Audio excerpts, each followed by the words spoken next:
नमस्कार दर्शक बंधु, आज होछि गुरुवार दिन सेप्टेम्बर मास 25 तारिख। आसंतु जानिबा आज संपूर्ण खबर और देश दुनिया सबु बड़ खबर उपरे नजर पकाइबा।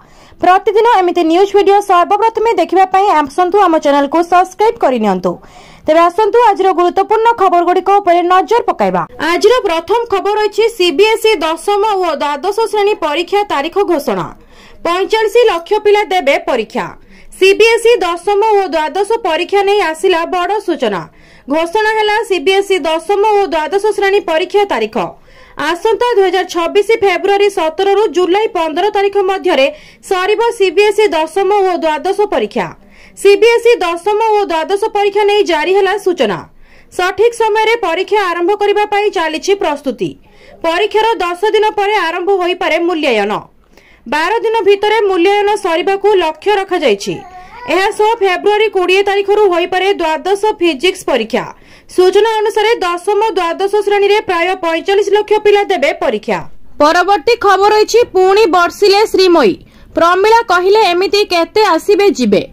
बीजेडी रु निलंबित हेबा परे पुणी बीजेडी को टार्गेट कले श्रीमयी मिश्र। फेसबुक रे पोस्ट करी कहिले जेतेबेले आमे एक गणतांत्रिक देश रे भोट देउ, आमे एक भोट रो आईडी एवं एक एपिक नंबर आवश्यक करू। सेहीपरि दलर सभापतिंको पई भोट देबाकू हेले दलर सदस्य मानकर एक अनन्य सदस्यता नंबर थिबा उचित। जदि सेही अनन्य नंबर सदस्यंको पाखरे नाही तेबे एहार अर्थ दल द्वारा परिचालित निर्वाचन प्रक्रिया नियमानुमोदित नथिला। एहा गणतंत्रर अपमान। गत किछि दिन हेला बीजेडी को नै 13 बाण मारी आसुथिले श्रीमयी। एहा परे गत सेप्टेम्बर 23 तारिख रे तांकु दलरु निलंबित करा जायछि। एहा परे आज पुणी थरे ना न नै बीजेडी को टार्गेट करिसंती। सेपटे प्रमिला मल्लिक प्रतिक्रिया रखिसंती। बीजेडी नेत्री प्रमिला मल्लिक जे कहिसंती निर्वाचन विषय रे नियम कोन आमे तांकोठु सिखिबु। एमिति केते आसीबे केते जिबे। जिए विशृंखला करिवो से विदा हेबो। सीए मैडम कोन की से भली लोक केते अछंती आम दल रे। जनक पई एते चर्चा काहेकि तांकु केही व्यवहार करि नाहंती। सीए दल को व्यवहार करिसंती। परवर्ती खबर अछि सतर्क रुह, माडी आसुछि झड़ वर्षा। कालीठू आउ एक बड़ लघुचाप। एही सबु जिला को पाणीपाग विभागर अलर्ट जारी। काली सुधा केंद्रीय बंगोपसागर रे आउ एक लघुचाप क्षेत्र सृष्टि हेबार संभावना रहिछि। एहा धीरे धीरे पश्चिम आड़कू गति करिवो। 26 तारीख सुधा घनीभूत होई एहा अवपातर रूप नेब। 27 सुधा दक्षिण ओडिशा और उत्तर आंध्र अतिक्रम करिवो। लघुचाप प्रभाव रे आहुरी 4 दिन वर्षा संभावना रहिछि। सारा राज्य रे बिजुली घड़घड़ी सह वर्षा नै सतर्कता जारी कला आंचलिक पाणीपाग विभाग। काली पई कोरापुट, नवरंगपुर और नवापड़ा को ऑरेंज वार्निंग जारी सह मालकानगिरी, कंधमाल, कलाहांडी, रायगड़ा को येलो वार्निंग जारी करा जायछि। सेपटे गंजाम, गजपति, बालेश्वर को मध्य येलो वार्निंग जारी करा जायछि। ऑरेंज और येलो वार्निंग जिल्ला रे प्रबल रु अति प्रबल वर्षा हेबार संभावना रहिछि। उपकूल, पश्चिम और आभ्यंतरीण ओडिशा रे मध्य वर्षार संभावना अछि। 28 पर्यंत मत्स्यजीवी को समुद्र मध्य जीवाकू बारण करा जायछि। परवर्ती खबर अछि दिन को दिन बढ़िबारे लागिछि सुना एवं रूपा दर। जानतु केते रहिछि मूल्य। बढ़ुछि सुना एवं रूपा दर। गहना किनिबा पूर्वरु नजर पकांतु केउ सहर रे केते रहिछि सुना दर। तेबे जदि आपण आज सुना किनिबाकू चाहुछंती बा योजना करूछंती तेबे प्रथमे जानि नियंतु आजिर सुना दर। भारतीय रिजर्व बैंक रे आज भारतीय बाजार रे 24 कैरेट सुना 1,15,370 टंका रहिछि। सेहीपरि 22 कैरेट सुना दर 1,05,750 टंका रहिछि।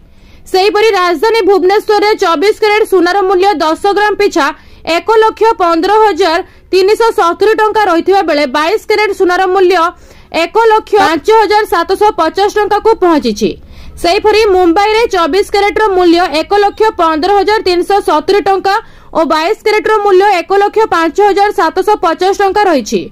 नुआ दिल्ली रे 24 कैरेट 1,15,520 टंका एवं 22 कैरेट 1,05,900 टंका रहिछि। दक्षिण भारतर प्रमुख सहर चेन्नई रे 24 कैरेट मूल्य 1,15,640 टंका थिबा बेले 22 कैरेट रो मूल्य 1,06,000 टंका रहिछि। पूर्व भारतर प्रमुख सहर कोलकाता रे यथाक्रमे 1,15,370 एवं 1,05,750 टंका रहिछि। अन्यपटे रूपा मूल्य किलो पिछा 1,40,000 टंका होइछि। परवर्ती खबर अछि पीएम किसान योजना। दीपावली रे मिलिबो पीएम किसान टंका, जमी कागजपत्र नथिले भी मिलिबो टंका। केंद्र सरकार देले आश्वस्ति। केंद्र सरकार देशव्यापी लक्ष लक्ष चाषी आय द्विगुणित करने लक्ष्य रे प्रधानमंत्री किसान सम्मान निधि कार्यकारी करुछंती। एही योजना चाषी मानकु आर्थिक सहायता प्रदान करे। एही समय रे केंद्र सरकार चाषी पई गुरुत्वपूर्ण सहायता घोषणा करिसंती। केंद्र सरकार कहिसंती जे सीमांत राज्य गुड़िकर जेउ चाषी मानक पाखरे चाष कागजपत्र नाही सेमाने एबे भी प्रधानमंत्री किसान सम्मान निधि लाभ पाई परिबे, किंतु शर्त हेउछि राज्य सरकार निजे निश्चित करिबे सेमाने प्रकृत चाषी कि नुहे। देशर लक्ष लक्ष चाषी प्रधानमंत्री किसान सम्मान निधि रे 20 टी किस्ती पाई सारिछंती।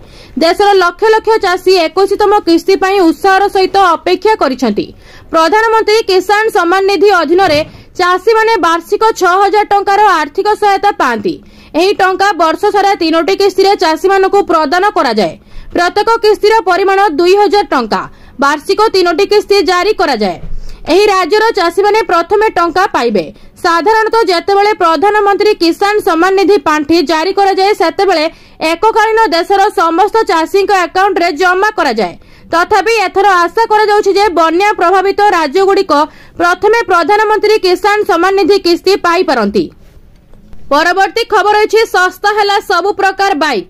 आपण कोन किनिबे, टीवीएस अपाची ना होंडा हॉर्नेट 2.0? जानतु केते सस्ता हैला दुई चकिया। नूतन जीएसटी 2.0 नियम कार्यकारी हेबा परे दुई चकिया जान दाम रो बड़ परिवर्तन देखिबाकू मिलिछि। टीवीएस अपाची परि लोकप्रिय मोटरसाइकल ले मूल्य एते ह्रास पाइछि जे मध्यवित्त श्रेणी रो ग्राहक माने मध्य एहाकू सहजरे किनि परिबे। अपाची आरटीआर 162V रो प्रारंभिक मूल्य मात्र 1,01,890। एहार अर्थ हेउछि क्रेता माने एबे प्राय 11,000 रु 12,000 रो सीधा सड़क संचय देखुछंती। प्रीमियम मॉडल उपरे गुरुत्व। प्रकृत रे केवल प्रवेश स्तरीय मॉडल नुहे बरं अपाची आरटीआर 310 एवं आरआर 310 परि टॉप एंड मॉडल मध्य मूल्य रे यथेष्ट ह्रास पाइछि।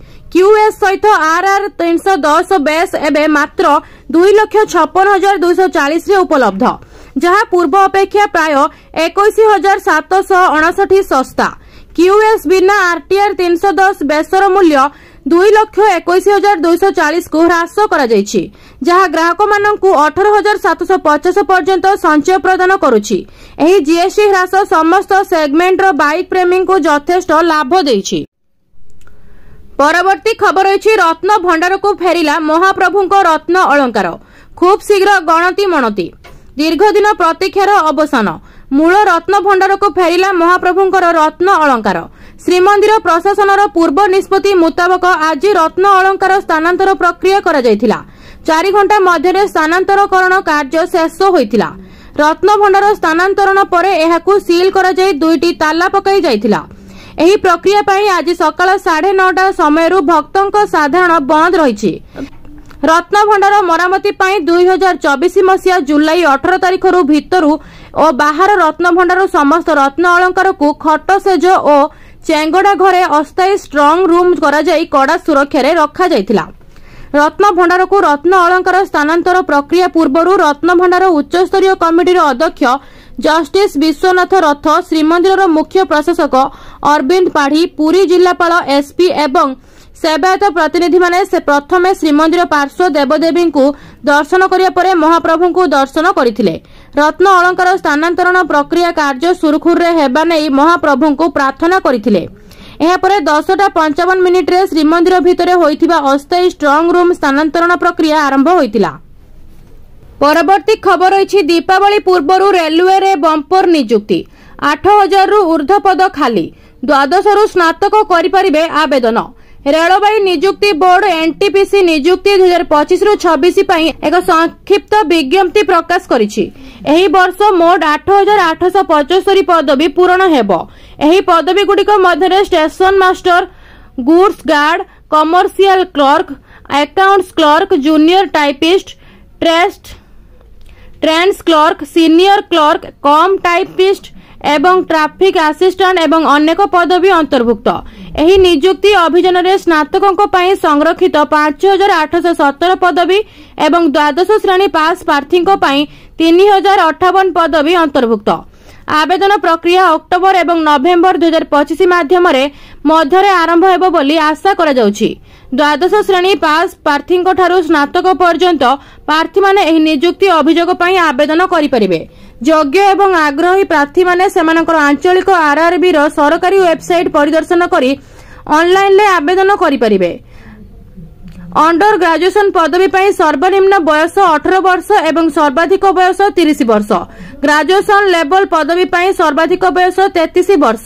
सरकारी नियम अनुसार एससी एसटी ओबीसी पीडब्ल्यूडी एवं पूर्वतन सैन्यक भली संरक्षित वर्ग पई बयस छाड़ प्रदान करा जिवो।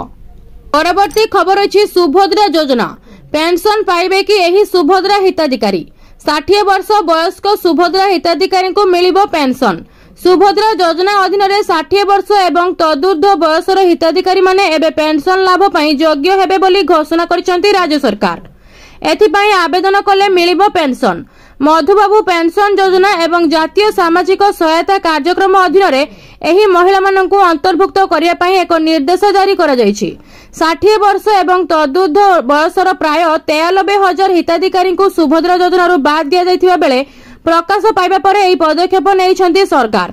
सामाजिक सुरक्षा एवं भिन्नक्षम व्यक्ति सशक्तिकरण विभाग पक्षरु एक सरकारी सूचना रे अतिरिक्त सचिव दीपक राउतराय स्पष्ट करिसेंती जे पूर्वरु सुभद्रा योजना रे लाभ पाइथिबा व्यक्ति माने 60 वर्ष बयस परे एमबीपीवाई किंबा एनएसएपी अधीन रे पेंशन पई आवेदन करि परिबे।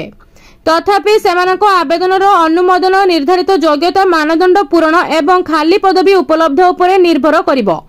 महिला एवं शिशु विकास विभाग को लेखा जाइथिबा चिठी रे सुभद्रांको उपरे राज्य स्तरीय परिचालना एवं मॉनिटरिंग कमिटी रो उद्घाटनी बैठकर आलोचना को उल्लेख करा जायछि। एहा गुरुत्वारोप करा जायछि जे योजनार पूर्वतन हिताधिकारी माननकु कोनोसी स्वतंत्र व्यवस्था किंबा छाड़ प्रदान करा जाय नाही। परवर्ती खबर अछि पुणी ट्रम्प को H1B वीजा को नै आसीबो नुवा नियम। प्रस्ताव रखिले ट्रम्प प्रशासन। जानतु किए पाइबे प्रथमे वीजा। H1B वीजा जहाकु नै किछि दिन हेबो अनेक चर्चा आलोचना जोर धरिछि।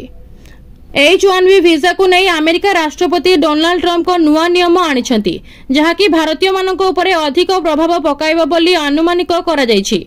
आउ एहारी भितरे पुणी एक खबर सामना को आसीछि कि ट्रम्प प्रशासन H1B वीजा नियम रे परिवर्तन करबाकू प्रस्ताव दैछंती। एहा अधीन रे वीजा चयन प्रक्रिया को एहीपरि परिवर्तन करा जिवो। कुहा जाउछि जे एही प्रस्ताव रे उच्च और दक्ष एवं भल दरमा पाइथिबा विदेशी कर्मचारी को प्राथमिकता दिया जिवो। खबर अनुसार एही सूचना सद्य प्रकाशित फेडरल रजिस्ट्रेशन नोटिस रे दिया जायछि। एही नुवा प्रस्ताव मंगलवार दिन प्रकाश पाइछि जहा व्हाइट हाउस गत शुक्रवार H1B वीजा उपरे 1 लाख नुआ वार्षिक शुल्क लागू करिवार घोषणा करिछैछि। परवर्ती खबर अछि ओटीईटी आरआई अमीन परीक्षा और मैट्रिक प्रश्नपत्र लीक। गत किछि दिन मध्यरे एभली परीक्षा रे त्रुटि नै सारा राज्य रे तंबी तोफान होईछि। परीक्षार्थी राजरास्ता को ओल्हाइछंती हेले परीक्षा रे स्वच्छता आनिबा पई नुआ एसओपी आनिछंती राज्य सरकार। एआई जगिब परीक्षा केंद्र सरकारी प्रेस रे छपाजिब प्रश्नपत्र। एणिकी नियुक्ति परीक्षा रे कोनोसी त्रुटि किंबा विच्युति को बर्दाश्त करा जिवनी। एने साधारण प्रशासन विभाग तरफरु चिठी लेखा जायछि। परीक्षा परिचालना पई एसओपी प्रश्नपत्र छापाठू आरंभ करी परीक्षा केंद्र आनिबा जाय वरिष्ठ अधिकारी दायित्व रे रहिबे। परीक्षा केंद्रर सीसीटीवी लाइव स्ट्रीम कंट्रोल ओका किंबा एनआईसी पाखरे रहिबो। समस्त नियुक्ति परीक्षा सरकारी कॉलेज विश्वविद्यालय रे करा जिवो। परीक्षा परिचालना संस्था और अन्य केउठी प्रश्नपत्र छपाई पारिबे नाही। प्रश्नपत्र छपाइबा पई स्वतंत्र प्रिंटिंग प्रेस यूनिट स्थापन हेबो। परवर्ती खबर अछि राशन कार्ड को नहीं आसिला बड़ खबर। ई-केवाईसी बाद पड़िलेनी लक्षेरु अधिक हिताधिकारी। आपण जदि अयोग्य होई राशन कार्ड रे चाउल पाउछंती तेबे सावधान। आपणको उपरे कोनोसी भी मुहूर्त रे होई पारे एक्शन। आउ केउ समय रे भी आपणकर कटि जाई पारे राशन कार्ड। विधानसभा रे राशन कार्ड संपर्क रे बड़ सूचना दैछंती जोगण मंत्री कृष्णचंद्र पात्र। जेउथिरे से अयोग्य हिताधिकारी राशन कार्ड कटिबा नै सूचना दैछंती। विधानसभा रे बीजेपी विधायक टंकधर त्रिपाठी राशन कार्ड को अयोग्य हिताधिकारी को बाद देबा देई संपर्क प्रश्नपत्र करथिले। केउ जिला को केते राशन कार्ड अयोग्य हिताधिकारी बाद पड़िछंती से नै प्रश्न करथिले टंकधर। आउ एही प्रश्नर उत्तर रखी गुछि गुरुत्वपूर्ण तथ्य को सामना को आनिछंती जोगण मंत्री। जोगाण मंत्री कहवा अनुसार प्रधानमंत्री गरीब कल्याण अन्न योजना रे राज्यर 3 कोटी अधिक लोकों मागणार खाद्य शस्य जोगाई दि जाउछि। सेहीपरि राज्य खाद्य सुरक्षा योजना रे 1,80,000 लोकों मागणार खाद्य शस्य जोगाई दि जाउछि। हेले अयोग्य हिताधिकारी को बाद देवा लगी सरकार एबे कार्यानुष्ठान ग्रहण करिसेंति बोली मंत्री सूचना दैछंती।